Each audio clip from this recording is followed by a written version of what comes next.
Oke,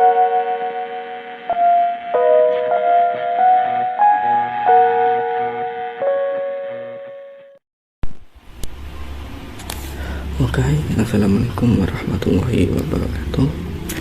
Perkenalkan, nama saya Alfian Anas Fadilah, NIM 3101422009. Oke, di sini saya akan melakukan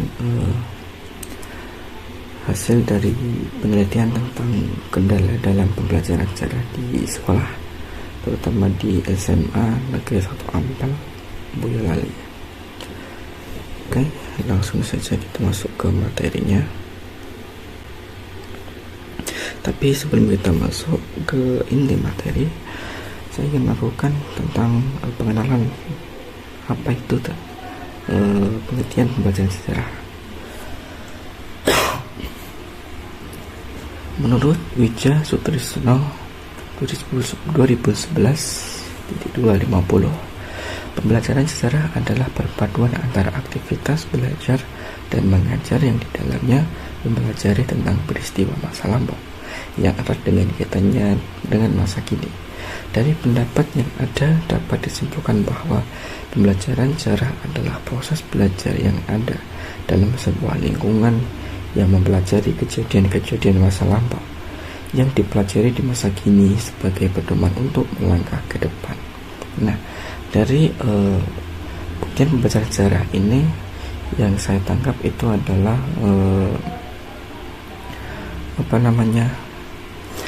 kejadian yang ada di masa lampau atau sebuah peristiwa, entah itu masa perjuangan, masa kolonialisme, atau masa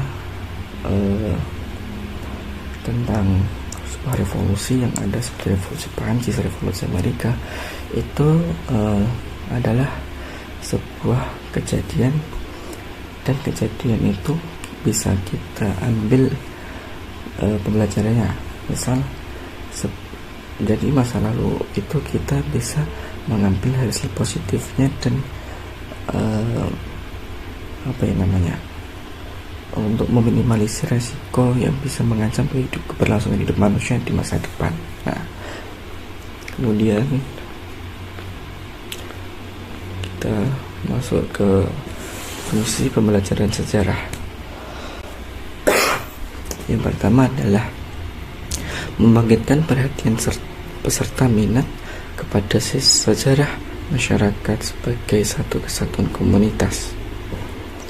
Yang kedua, mendapat inspirasi dari cerita sejarah, baik dari yang kisah-kisah pahlawanan maupun peristiwa yang merupakan tragedi nasional untuk menciptakan, maupun peristiwa-peristiwa yang merupakan tragedi nasional untuk menciptakan kehidupan yang lebih baik. Nah, maksudnya nomor 2 ini adalah kita bisa meneladani sikap para tokoh perjuangan seperti Soekarno dalam usia penjajah, Bung Tomo dalam usia penjajah di Surabaya, seperti di peringatan 10 November kemarin atau Hari Pahlawan. Nah, kemudian ini ada menciptakan kehidupan yang lebih baik. Nah, di sini tuh maksudnya kita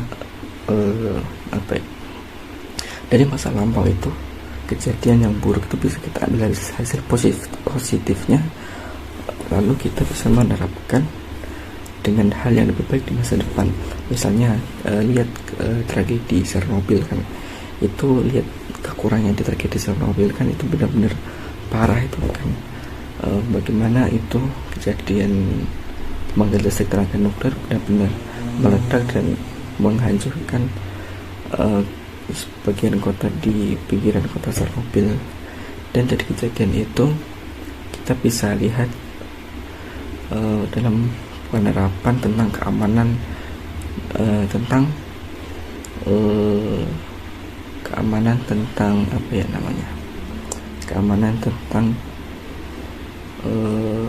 nuklir. Nah, seperti itu. Kemudian ketiga, menghormati dan memperjuangkan nilai-nilai kemanusiaan. Nah, di sini kita itu dilatih juga kayak mengambil sisi nilai kemanusiaannya, seperti kita bagaimana kita bisa merasakan berjuangnya para pahlawan dalam merebut kemerdekaan dari kolonial Inggris, Belanda, dan sebagainya. Dan kita juga tahu bagaimana nasib para veteran sekarang yang benar-benar tidak diakui secara nasional, seperti ya masih banyaklah veteran yang di luar sana benar-benar masih tidak bisa diakui secara nasional karena mungkin hanya pejuang biasa. Tapi dengan pejuang biasa itu kita bisa meneladani bagaimana perjuangan veteran tersebut dalam meraih kemerdekaannya. Yang keempat adalah memupuk kebiasaan berpikir secara kontekstual, terutama dalam meruang dan mewaktu tanpa menghilang hakikat perubahan terjadi dalam proses sosio-kultural. Yang kelima, tidak mudah terjebak dalam opini, karena dalam berpikir lebih mengutamakan sikap kritis dan rasional dengan dukungan fakta benar. Nah, untuk yang ini tuh benar-benar agak gimana ya? Maksudnya di sini penyelewengan sejarah itu sangat masih tinggi ya. Seperti yang kasus kemarin yang saya baca dari internet itu, ada sebuah artikel yang mengatakan, bukan artikel sih, kayak sebagai informasi yang mengatakan bahwa kalau nggak salah itu Otto Iskandar-Dinata itu kepalanya dipenggal, lalu jenazahnya dilarung, lalu kepalanya itu diarak-arakin sama anggota PKI. Nah, setelah saya telusuri dan menemukan sumber yang valid dari Menkominfo itu bahwa tidak benar adanya seperti itu. Nah, hal ini di sini tuh yang benar-benar saya sayangkan itu kurangnya literasi membaca atau pengetahuan masyarakat Indonesia. Jadi masyarakat Indonesia itu selalu membaca sesuatu itu dari luarnya, tidak meng-cross-check kebenaran informasi berita ini, terutama itu dari media sosial seperti Instagram, Facebook, TikTok. Tapi menurut survei saya, untuk yang seperti ini itu kurangnya dalam mendapatkan informasi itu, munculnya itu biasanya itu paling sering itu biasanya dari TikTok dan Facebook, seperti itu. Kemudian kita lanjut ke permasalahan. Nah, permasalahan ini saya ulas dulu dari guru saya, namanya Ibu Tasmi. Beliau adalah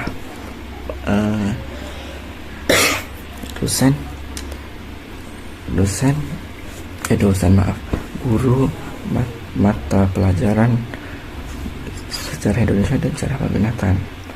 Nah, beliau itu juga mengampu sebagai guru pramuka. Kesulitan saya menyampaikan materi secara adalah, pertama, terbatasnya buku pelajaran untuk siswa di sekolah. Kedua, terbatasnya siswa lulusan untuk melanjutkan kuliah sehingga anak-anak kurang antusias untuk belajar.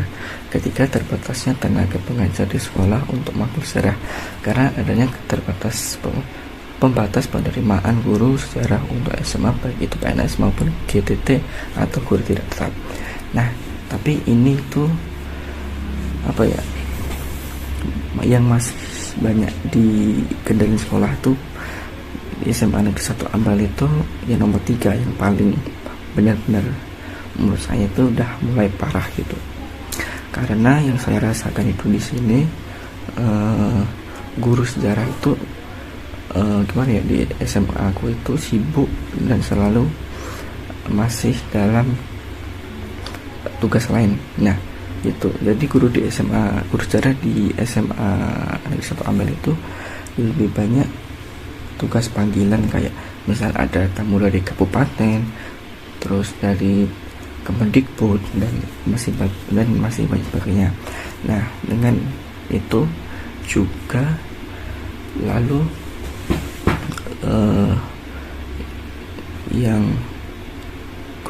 yang sejarah peminatan itu biasanya tuh anehnya malah ganti sama guru. Kalau tahun kemarin tuh saya rasakan itu diganti sama guru bahasa Inggris yang bukan dalam bidangnya sejarah.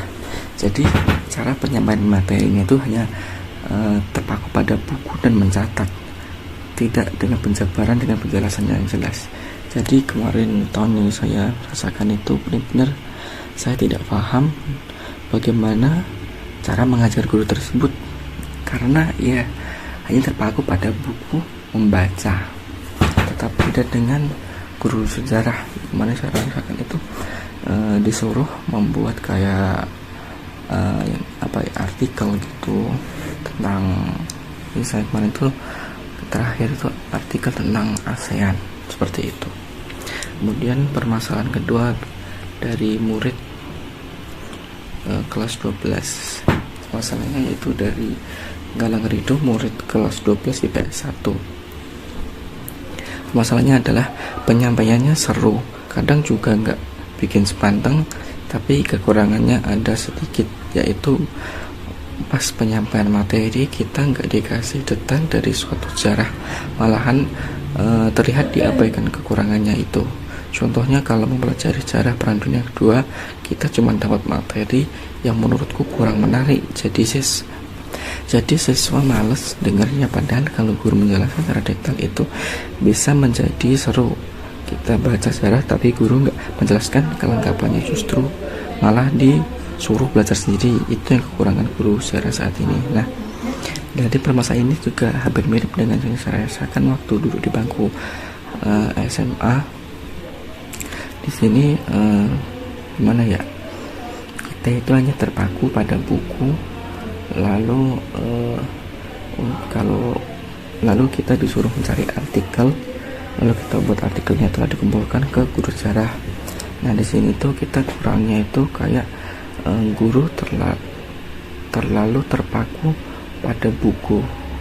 Terpaku pada buku di sini maksudnya adalah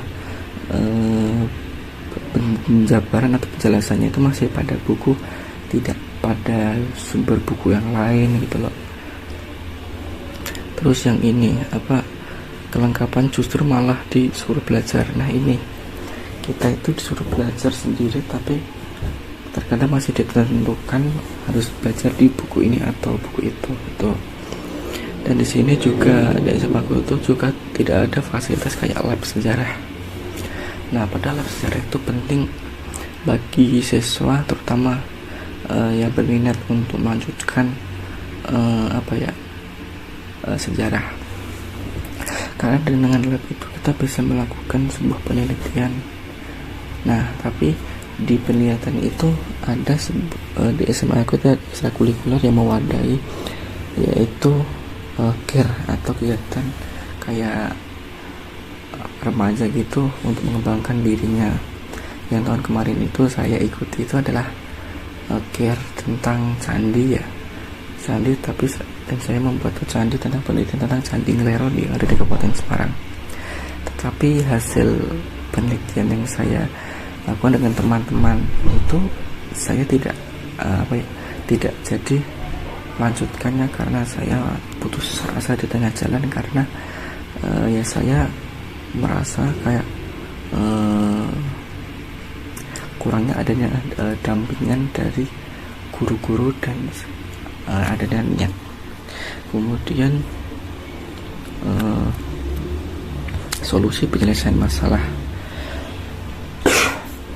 Solusi penyelesaian masalah pertama adalah sekolah seharusnya bisa memfasilitasi untuk para peserta didik dan pengajar dalam kegiatan KBM atau non KBM.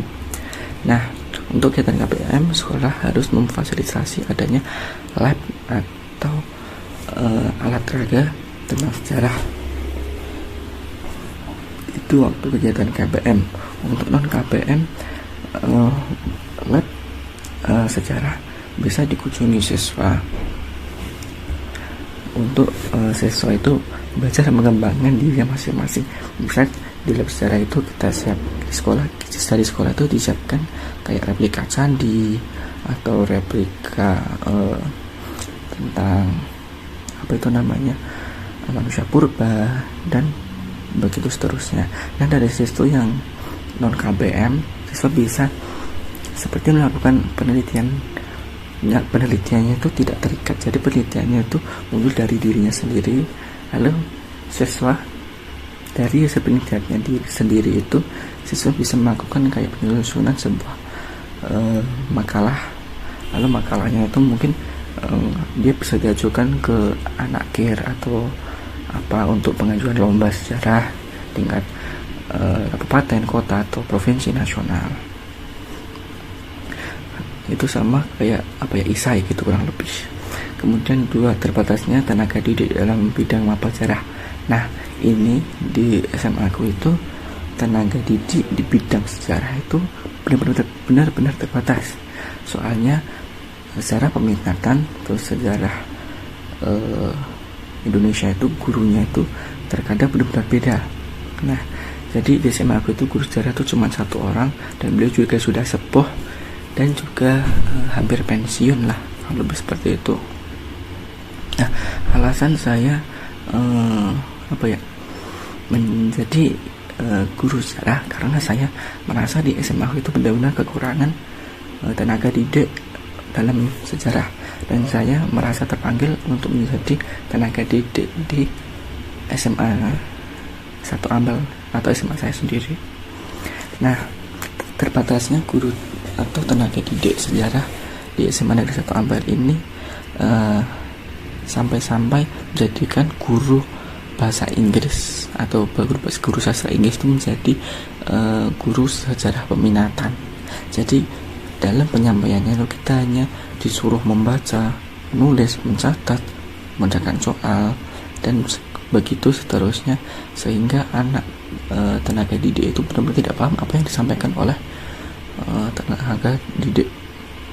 Yang ketiga, selama KPM guru harus bisa beradaptasi pada setiap peserta didik. Nah, di sini kan biasanya kalau kita lihat tuh kan ya, banyak anak yang tidak suka sejarah karena apa sih sejarah itu cuman belajar masa lalu, kayak nanti ujungnya cuma cerita ngantuk lah gitu kan. Ya, di sini guru harus bisa beradaptasi dengan setiap anak atau dalam setiap kelas itu kan setiap anak berbeda-beda itu. Nah, dan perbedaan anak itu guru bisa beradaptasi entah atau bagaimana melakukan pembelajaran yang menarik, misal menggunakan video atau alat peraga. Misal di alat peraga itu guru bisa membawa alat peraga seperti misal replika dinosaurus, terus replika manusia purba, replika apa yang masih bersangkutan dengan sejarah begitu. Terus agar tidak mengantuk, biasanya tuh guru sebelum pembelajaran seperti menawari, untuk kegiatan hari ini pagi kita mau menonton video dokumenter lalu kita dicatat, atau seperti berdiskusi antara murid dan guru seperti itu. Lalu yang keempat, pemerintah harus bekerja sama dengan sekolah-sekolah yang benar-benar kekurangan guru. Nah, ini pemerintah kabupaten setempat juga harus bekerja sama dengan sekolah-sekolah yang benar-benar kekurangan guru. Kekurangan guru yang dimaksud sini adalah guru yang mata pelajarannya itu benar-benar kekurangan gitu loh. Kalau yang kelima adalah pemerintah memfasilitasi bagi guru sejarah agar mampu mengabdikan dirinya pada sekolah tersebut. Nah, maksudnya di sini tuh guru sejarah dapat dipermudah dalam pengabdiannya untuk melakukan penyampaian ilmu di sekolah tersebut, entah itu guru honorer atau guru tidak tetap atau guru yang sudah yang diangkat sebagai PNS seperti itu. Oke, mungkin seperti itu yang bisa saya sampaikan dari pemaparan tentang penelitian saya tentang kendala dalam pembelajaran sejarah di sekolah. Jadi kesimpulannya tadi adalah guru sejarah itu memang banyak seperti banyak biasanya tuh kayak mata pelajaran itu dipotong atau gurunya tuh sibuk lalu diganti guru piket tapi guru piketnya itu tidak sesuai dengan apa yang disampaikan, tapi hanya terpaku pada buku gitu. Lalu